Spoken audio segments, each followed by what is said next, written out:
नमस्कार मंडळी. झी मराठीवरील लक्ष्मी निवास या मालिकेत हर्षदा खानविलकर सध्या लक्ष्मी हे पात्र साकारताना दिसत आहे. या मालिकेचा मूळ विषय असलेलं घर नुकतंच साकार झालं. लक्ष्मी आणि श्रीनिवास यांनी काही दिवसापूर्वी त्यांच्या हक्काच्या घरात प्रवेश केला. या एपिसोड निमित्त बोलताना हर्षदा यांनी स्वतःच्या घराचा किस्सा सांगितला. त्या म्हणाल्या, माझं बालपण चाळीत गेलं. 1 रूम किचनमध्ये अख्खं आयुष्य गेलं माझं. त्यानंतर 1 BHK घेतल्यावर म्हटलं बस. हर्षदा यांनी पुढे सांगितले, काही काळाने कोरोना आला. त्यावेळी महानगरपालिकेचे नियम काढलेले की वॉशरूम वेगळे असतील तरच तुम्ही त्या घरात राहू शकता. त्या काळामध्ये मला माझ्या आईला घेऊन हॉस्पिटलमध्ये राहावं लागलेलं. बहिणीला वेगळीकडे ठेवावं लागलेलं. त्याचवेळी मला समजलं की अशा प्रकारचं पॅन्डेमिक येत राहिलं तर आपल्याकडे मोठं घर असणं आवश्यक आहे.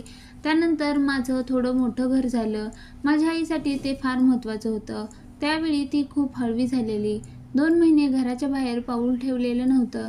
तरीही तिला कोरोना डिटेक्ट झाला. मग ती घाबरलेली, कारण तिला वाटलेले की आता आपल्याला हॉस्पिटलमध्येच राहावं लागणार, कारण आपल्याकडे मोठं घर नाही.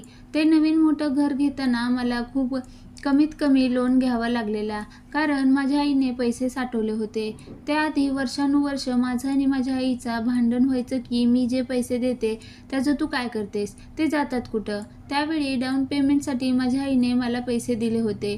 आपण जे म्हणतो ना की गृहलक्ष्मी असते, तिला उगाच लक्ष्मी म्हणत नाही. माझ्या घरात ती लक्ष्मी आहे म्हणून सगळं चालतं. तारांगणाला दिलेल्या मुलाखतीत हर्षदा यांनी ती आठवण सांगितली. हर्षदा यांच्या कामाबद्दल बोलायचे झाल्यास ते सध्या झी मराठीवरील लक्ष्मी निवास या मालिकेमध्ये दिसत आहेत.